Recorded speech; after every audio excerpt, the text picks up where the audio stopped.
با استقبال 30 سالگی استقلالات دولتی جمهوری تاجیکستان چهاربینی‌های گوناگون برگزار می‌شوند. از جمله کارمندان ساحه تربیت جسمانی و ورزش با افتخار این صحنه مهم هر گونه مسابقه‌ها دایر می‌نمایند. مسابقه فوتبال دهه به دهه از شمار آن تدبیرهایی است که چند دست در سراسر کشور جریان دارد. مدت بیشتر از 1.5 ماه است که در جماعت دهات سامان شهر حصار مسابقه فوتبال بین دهات اطراف برگزار شده. از ابتدا 36 راسته برای دریافت مقام‌های افتخاری وارد رقابت شدند. چون ما در عرفه جشنگیری 30 سالگی استقلال قرار داریم و باز در بالا این با جشن 23 فوریه روز ارتش ملی میباشد. ما قرار دادیم که یک تحفه خوب میشود.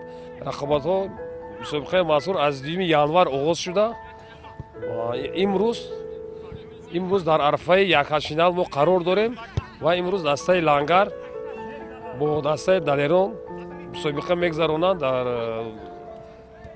در یک فینال. در مجموع زیاده از 400 جوانان با این نمودی رقم یک جهان فوتبال جلب گردیدند.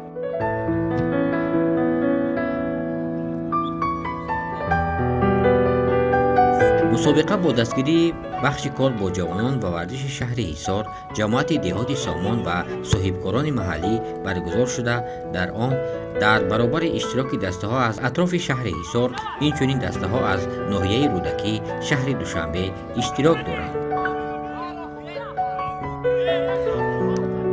خوشبختانه امروز در شهر حصار در تمام جماعت ها بازی فوتبال برگزار گردیده است. ما مینداری خود را با کمیته ورزش شهر حصار، حکومت شهر حصار که امروز در جماعت دهات سامان در قشلاق شوراب این مسابقه برگزار گردیده است. مسابقه بین قشلاق جایها مسابقه فوتبال است.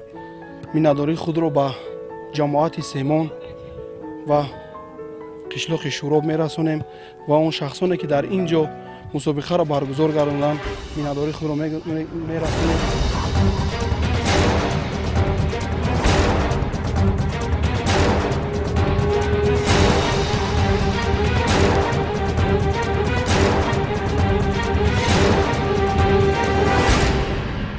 در شما شاهد هستید که در جماعت سامانی شهر حصار دهه شروب بازی دسته فوتبال رفته ایستاده است. در این بازی ما از اول از مرحله گروهی و مرحله 1/8 فینال برآمدیم. خوشبختانه بازی رفته است. آخر معلوم میشه که چمپیون میبریم نمیبریم. خیلی بازی‌ها خیلی جشن ها برای جوانان خیلی خوب است که مثلا میگیریم از هر گونه دروغ‌های بد میگردن. مثلا برای سلامتی فایده داره. دوستی رفیقتی مثلا بین یکدیگری میشن. مثلا همین خیلی باشم. ما طول 15 سال شد که همین حصار هر جماعت بازیگری کسبی نیستیم. هر بازی میکنیم بچه‌ها میشناسن.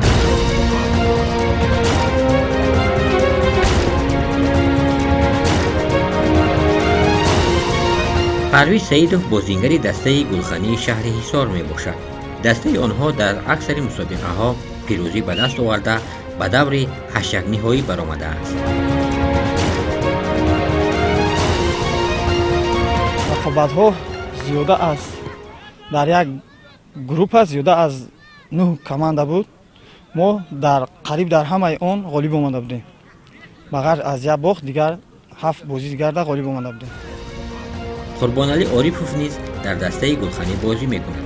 بنا به گفته خودش تا امروز آنها 7 بازی گذرانیده‌اند و اکنون در دور 8 نهایی بازی خواهند کرد.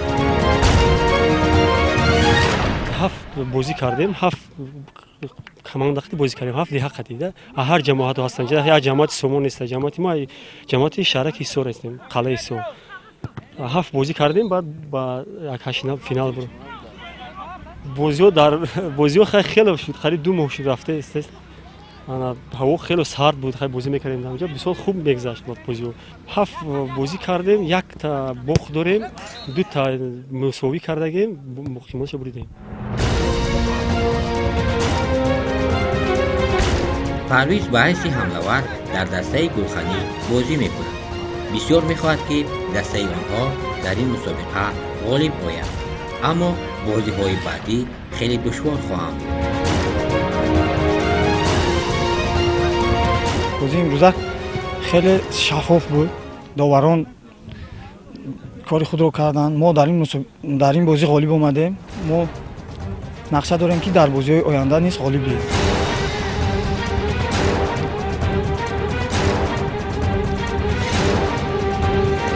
ما دسته جماعتی شهرک حصار قلعه حصار ما پیوسته بازی میکنیم. در اونجا مدعی اساسی هستیم بر بازی. خاطر نهاد داریم که ما اكو با فینال بسیار برایم و با جام گیریم. جامی طولی 2 ماه 3 ماه شده رفته سر بازی هم جام شدید میشه.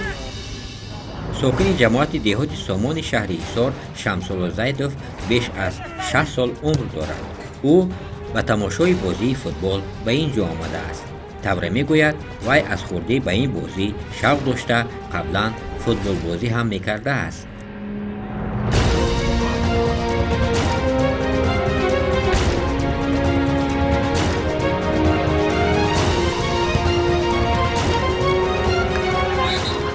من از سنی همی 7 سالگی یا 65 رفتم فوتبال هم بازی میکنم. سهری هم میدوم میام بچه ها را چی بکنم؟ بالشکی بکنم.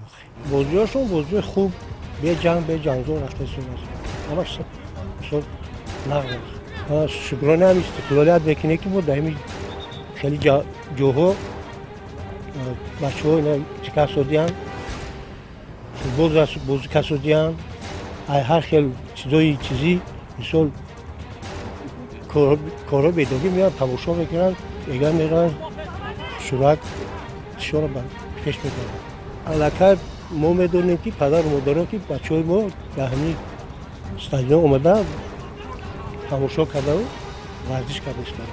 مسئله بدگی مثل هر خیلی کارای به معنیگی نکنن، بیان فوتبال برن بازی کنن تماشا کنن حلاوت برن.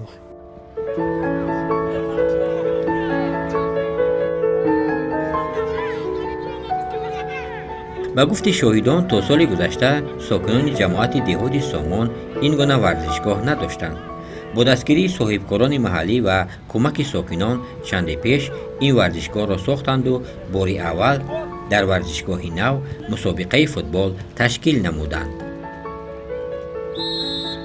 ما در ورزشگاهی که ما قرار داریم همین سال اول است که این ورزشگاه فعالیت دارد و ما تصمیم گرفتیم که در همین ورزشگاه نو مسابقه را تشکیل کنیم.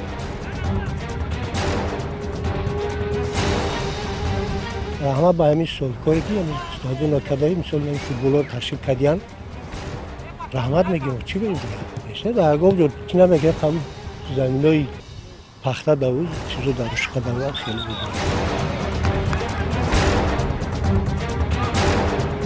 در این دهه ورزشگاه بود و به طوری پیشینه بود، حاضر زمان نبود.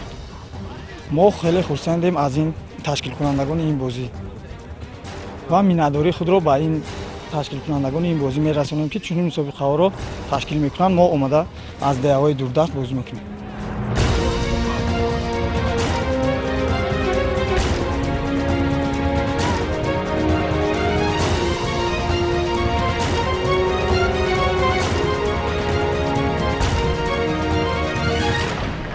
با همین اصول در چندین دهه‌های اطراف شهر حصار ورزشگاه‌ها بنیاد و از نو سازی شدند. چنانه بازیگران دسته دهه گلخانی به ما گفتند آنها هم ورزشگاه دهه خود را از نو سازی کردند. در دهه ما دهه بسیار نمونه است. گلخانی میدونن جماعت حصار همین سال میدان ورزشی مون با هم اسلوبش ساز کردیم. پروژکتور زدیم شب پایداری کردیم شبا بازی میکنن تابستان شبانه بازی میکنیم. تشکر برای تشکیل کننده جماعت سامان که همین بازی را تشکیل کردن و جوانان سرجم کردن.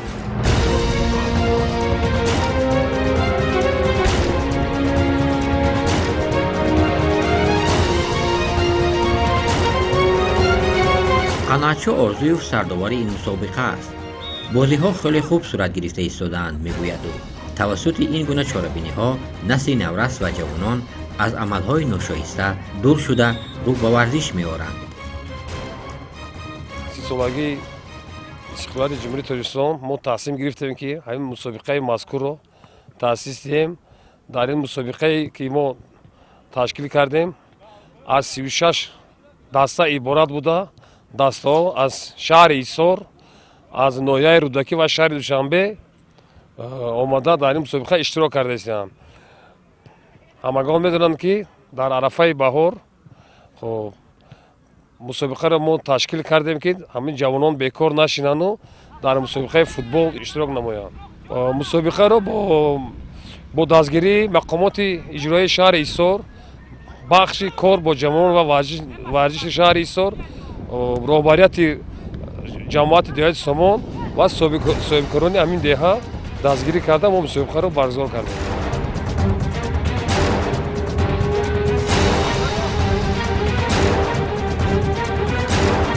مسابقه فوتبال دهه به دهه در جماعت دهات سامان شهر ایسار حالا ادامه دارد. روزهای نزدیک بازی‌های نهایی این مسابقه برگزار می شود. البته با خاتمه این چاره‌بینی غالبان صاحب جایزه می گردند.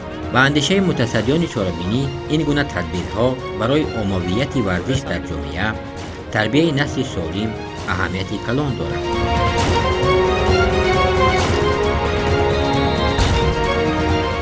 ما رقابت‌ها جدی بودند، رقابت‌های خیلی خوب بودند که امروز مسابقه در اینجا برگزار گردید و در پیش کماندهایی که با خود هستند که این رویخط به 8 فینال گرفتند. خوشبختانه امروز همه جهت مسابقه به طور اعلی برگزار گردید.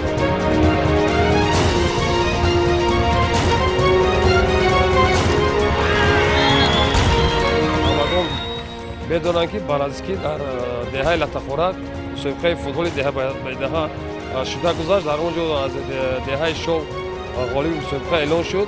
ما تصمیم گرفتیم که غالب همین مسابقه رو با دسته شو در همون ورزشگاه دهه لطف‌خورک گذرانیم.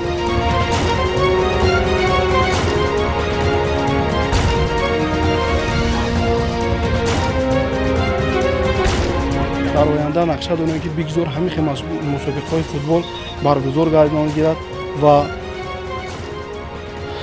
ما جوانان مقصد داریم که همین مسابقات اشتراک کنیم.